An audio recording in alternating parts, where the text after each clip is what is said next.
J'espère que vous allez bien et que vous êtes chaud pour ce nouvel unboxing. Aujourd'hui, un personnage que je trouve trop sous-exploité en figurine sur Hunter x Hunter. De toute façon, Hunter x Hunter, c'est trop sous-exploité en figurine. C'est vraiment un super anime. Et là, voilà, Gon de Hunter Studio d'ailleurs. Et ouais, vraiment, elle me semblait vraiment super magnifique en plus. Vous verrez, c'est une petite statue, de toute façon, ça se voit la boîte, hein. Elle est toute petite, mais vraiment, je sais pas, c'est...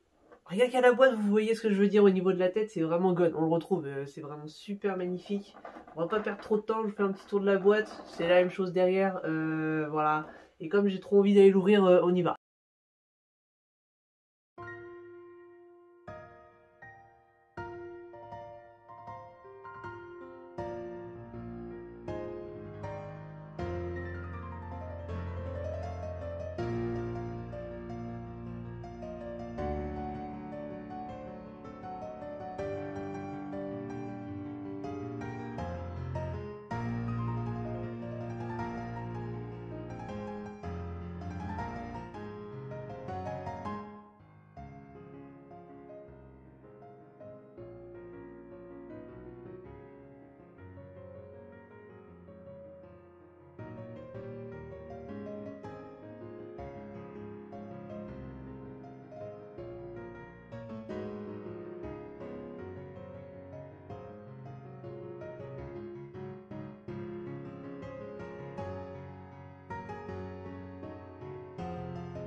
Et les gars, je pense que vous aurez bien vu, mais je le dis cash, c'est une tuerie cette statue. Vraiment, j'adore. Elle est vraiment magnifique. D'ailleurs, pour l'échelle, pour ceux qui se demandent, c'est du 1,6 parce que oui, elle fait petite, mais c'est Gon quoi.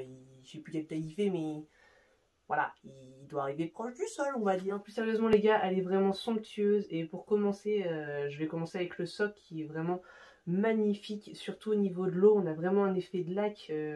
Je sais pas si ça se verra aussi bien qu'à l'œil nu sur la caméra. Il y a vraiment un effet de profondeur avec la résine transparente et le poisson qui saute et les petites vagues. Et les petits détails avec, comment dire, les feuilles au-dessus de l'eau. C'est vraiment très très très bien fait. C'est très très beau.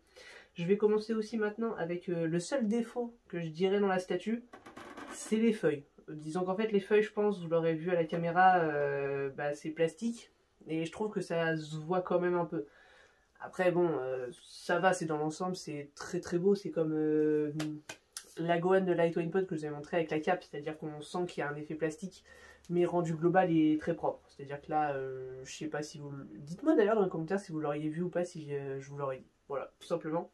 Par contre, pour le personnage, incroyable. Je vous aurais montré, je pense, normalement comme il faut, les textures et tout au niveau des vêtements, des bottes. C'est vraiment super propre. On a un très très beau vert. En plus, je sais que certains d'ailleurs n'aimeront pas forcément, parce qu'il y en a qui n'aiment pas quand c'est texturé, mais là, moi j'aime beaucoup. Il y a vraiment cet effet qui est très très stylé. J'aime beaucoup aussi l'effet, comment je pourrais dire, qui a un peu de vent en fait dans ses vêtements. Ça fait vraiment super beau. Et la petite canne à pêche, ça c'est vraiment le truc, j'adore comment elle est mise. Avec les deux mains comme ça, on ressent vraiment en fait dans cette statue, avec le petit oiseau qui est d'ailleurs super mignon, c'est vraiment super bien fait. On sent vraiment le côté Gon gentil en fait là, dans la nature, etc. Quand il était petit, qu'il allait pêcher, enfin c'est pas... C'est vraiment le Gon mignon. Et dans la tête elle est juste parfaite. La tête, en fait, il n'y a rien à dire pour moi. Elle est vraiment parfaite. Vous me direz ce que vous en pensez de la tête, mais elle est magnifique. On sent bien le fait que Gon, il a un peu une tête assez grande, en fait, par rapport à son corps. Et il y a vraiment aussi cet effet-là. avec son sourire, ses yeux. Non, non, vraiment très très très belle statue. Je la recommande. C'est d'ailleurs un truc que je vais peut-être commencer à faire parce que j'aime beaucoup les petites figurines comme ça en taille 1/6 et tout. C'est vraiment pas ce qu'il y a de plus cher et c'est très très propre. Ah oui, un petit défaut, bon c'est un petit défaut, mais sur la plaque il n'y a pas le numéro. Bon, vous avez bien vu, c'est à 92 sur 99. Mais je trouve que sur la plaque ça aurait été classe d'avoir le numéro, même si, bon, c'est qu'un plus hein, de toute façon. Mais voilà. Et ouais, non, il n'y a pas grand chose d'autre à dire sur cette figurine à part que j'espère qu'elle vous a plu. En tout cas, moi, elle m'a vraiment fait kiffer. Elle est vraiment très très très belle. Je pense que je la mets facile dans mon top 10. Obligatoirement. Ouais, non, en plus c'est un gun. J'attendais vraiment un gun depuis longtemps. Non, je suis très très content. En tout cas, les gars, je vous laisse sur ça. Et puis, à plus pour les prochaines vidéos. Tchuss!